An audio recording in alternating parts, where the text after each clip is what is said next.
Due to the impact of COVID-19, we're currently facing a new reality with expansive change happening every single day.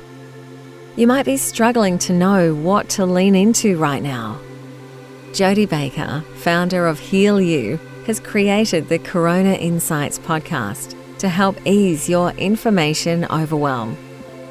Jodie is consuming, filtering, and sharing vast information from many sources she's validated over years of experience, so you can quickly stay up to date with these short podcasts.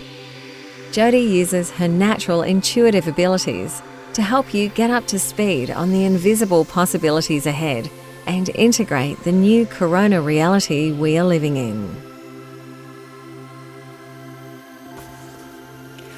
Hi healers, how are you today? It's a fairly emotional day for many. I've been on the airways with a lot of the mums from school because for us today is the first day of homeschooling, and to see your kids sitting on the dining room table huddled around a laptop talking to their teachers is quite confronting, and that has made a few of us sort of burst into tears, me included.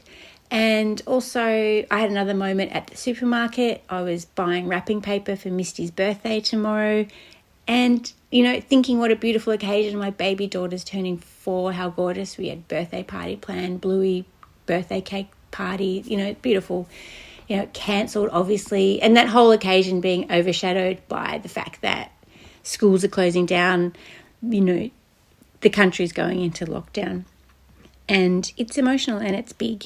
And for me personally, I think that I'd been running on problem solving and living in the analytical mind, that I hadn't really allowed it to hit my body yet. And in that moment, in a couple of moments this morning, it has hit my body, and I've let those tears come through me. And that's important to do that, because feelings have to be purged. You have to see them, let them out, let them go through, and then move on. So I'm going back into problem solving now, and hopefully I've acknowledged those feelings enough. And what I've noticed is, as a collective, it seems to me that we are suffering the classic signs and stages of grief and loss. Do you know what I mean? Like the classic signs of grief, processing grief. And that makes sense because we are in grief, because our world as we know it has died. And at where we stand right now, I can't really see if it's ever coming back. It's not coming back in the way that it was.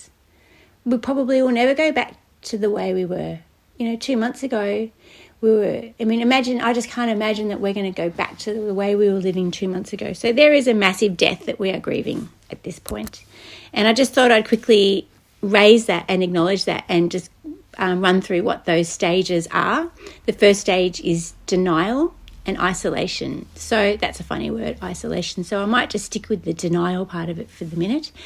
Denial, clearly we've been in denial, so much so that the government has had to implement these draconian steps for us to self-isolate, because nobody was practicing the social distancing to the extent that they believe we need to in order to stay safe. And, it's been weeks really that people just been in a little bit of denial, and that makes sense because, what a massive concept to grasp. Anger is stage 2. And anger, we see that. We see people turning on each other. We've seen it in footage of people at supermarkets in panic buying.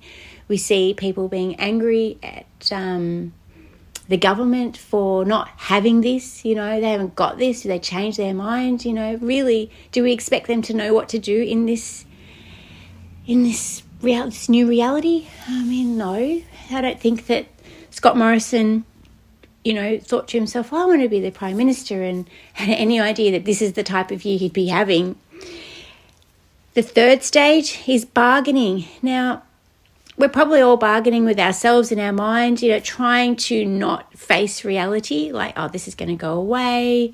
So I think we're all just having our own kind of personal bargaining going on. I can't think of any examples to that right now, but let's just move on to stage 4, which is depression. Now, a lot of information is coming out about the isolation is going to be causing depression. And, there's a lot of that going on right now anyway. It might not be traditional depression, but certainly I'm feeling a real flatness today. I look around, people are really flat because it's been kind of a high, like, wow, because mentally we've been dealing with these very high-end concepts and it's sinking in and it's going to cause depression. And then, of course, the very real threat of depression getting to a much greater problem because there is going to be so much isolation. So we really, as a society, need to keep an eye on that.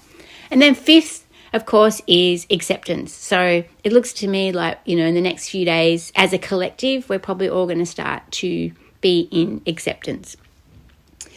And that's, what choice do we have? And as far as being afraid, of course we're afraid. But what we have to do, we have to keep in mind that we have a magnificent, powerful brain, this mind, and it dictates how we feel. So depending on how we choose to use this mind and what we choose to think about is going to choose how we're going to feel. So if you want to focus on if you're going to focus too much on just the scary part and this is dying and my job is going and how am I going to pay my mortgage and that's never going to be the same again. If you stay in that place, you are going to absolutely bottom out, But you can actually change that. You can choose to go into problem solving. Stay in the moment. How am I going to deal with today? Today is just one day. We don't jump too much into the future, I suppose, is one way of kind of getting through this. It's a day-to-day thing, and that makes sense because the information that we're getting is actually changing day to day. So to jump into 2, 3, 4 months' time or even a year's time is pointless because we have no idea. So stay in the day, stay in today, and choose to problem solve. What can I do today to make my new reality better? And as far as the sadness and the anger and the fear, let that come up because you have to process it. You have to feel it. You can't let it sit in here, but you do have to purge it out of your body. So let it come through you and let it pass through you. Just like when you hear a joke. You laugh, but you don't laugh all day. You laugh in the moment when it's funny, it's in your mind, and then you let it go and then you move on to the next thing. Well, that's how we have to handle what we're doing at the moment when we're feeling frightened and we're feeling sad. Feel that, purge it out, and then move on to the next thing and start trying to, figure out what's for dinner. All those normal things. Because as you can see, one thing that's going on right now is that, I don't know if it's spiritual or whatever it is, it's just fact that we are, as a collective, tuning in and focusing our energy on only what is important. All the rest around us is just falling away. We're letting go of connections to that. We're thinking about our loved ones. We're thinking about our health. We're thinking about what we're eating, where we're living, and our mental health and going outside. I suppose there's probably more, but that's primarily what I'm seeing at the moment.